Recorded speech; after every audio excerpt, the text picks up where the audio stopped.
Bivša ljubavnica pevača Miroslava Ilića, Mirjana Antonović i njen sin Devin godinama pokušavaju da dokažu da je on biološki otac njenog deteta. Veliko poštovanje, dobrodošli na kanal Srbija Info. Porodičnoj sagi još se ne nazire kraj, a svakog dana isplivaju neki novi detalji.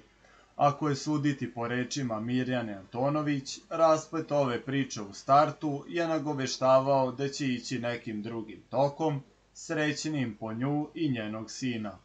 U Beogradu sam često boravila u stanu moje sestre, a i Miroslav je tamo dolazio.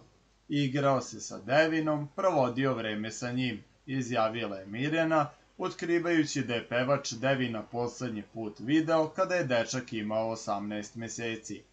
Sećam se, bili smo u Interkontinentalu kada je on došao. Igrao se sa detetom, tada mu je dao zlatni lančić. Kad god bi ga spustio i krenuo ka vratima, mali bi počinjao da plače i plače.